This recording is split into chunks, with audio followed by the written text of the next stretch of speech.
একঘেয়ে চিকেন রান্না করে বিরক্তি, আর বাড়ির বাচ্চারাও এবং অন্যান্য সদস্যরাও বুঝি চিকেন খেতে নাক সিটকোয়।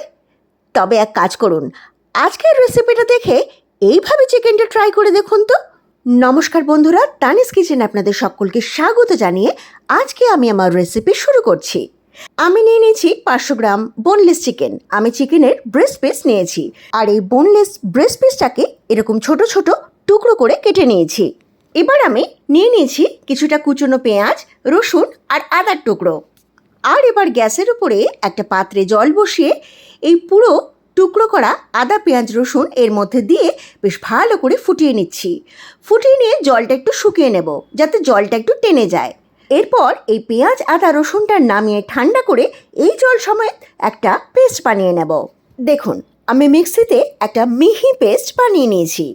এবার যে চিকেনের ছোট ছোট পিস করে রেখেছিলাম সেটার মধ্যে নুন আর জাস্ট একটু কাশ্মীরি লঙ্কা গুঁড়ো মাখিয়ে রেখেছি।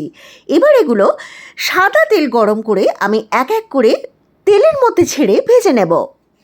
আমি এই চিকেনগুলো সব টুকরো একসাথে তেলের মধ্যে দিয়ে নিই, কারণ গায়ে গায়ে লেগে যেতে পারে। আমি চিকেনগুলো বরঞ্চ দুটো ব্যাচে ভাগ করে ভেজে নিয়েছি। প্রথম ব্যাচে চিকেনগুলো ভালো করে ভেজে আমি তেল থেকে তুলে নিলাম। এবার দিয়ে দিচ্ছি দ্বিতীয় ব্যাচের চিকেনগুলো, সেগুলো একইভাবে ভেজে আমি তুলে রাখবো। এবার কড়াই থেকে তেল একটু কমিয়ে আমি সেই তেলের মধ্যে দিয়ে দিলাম গোটা গরম মশলা, এলাচ, লবঙ্গ আর দারচিনি। তারপর দিয়ে দিলাম ওই সেদ্ধ করা আদা, পেঁয়াজ, রসুনের পেস্টটা আর একটু মিক্সি ধোয়া জল। এবার খুব ভালো করে মশলাটা কষাতে হবে। মশলাটায় ভীষণ ধোঁয়া বেরিয়েছে। এবার আমি এতে দিয়ে দিচ্ছি কয়েকটা গুঁড়ো মশলা, দিচ্ছি নুন, একটু চিনি, শাহি গরম মশলার গুঁড়ো আর একটু কাশ্মীরি লঙ্কা গুঁড়ো। আর তার সাথে সামান্য একটু জল দিলাম যাতে মশলাটা কষানোর সুবিধে হয়। একটু মশলাটা কষে গেলে আমি এর মধ্যে দিয়ে দিলাম কিছুটা টক দই। এই টক দইটা কিন্তু একদম জল নেই, আর এইরকম জল ছাড়া টক দই পাওয়া একদম কঠিন ব্যাপার নয়। শুধু যতটা পরিমাণ দই দরকার ততটা পরিমাণ দই আধ ঘন্টা মতো ছাঁকনিতে ফেলে রেখে দিন। তারপর দেখুন জলটা চুইয়ে এইরকম ঠিক হাঙ্কার্ড আপনারাও পেয়ে যাবেন। তবে যদি আরও একটু টাইট দই দরকার হয় তার প্রসেস আলাদা আছে, সেটা না হয় অন্য আর একদিন বলে দেবো। যাই হোক, বকবক করতে করতে মশলাটাও বেশ অনেকখানি কষে এসছে। এবার আমি মশলাতে দিয়ে দিচ্ছি একটা ভাজা মশলা।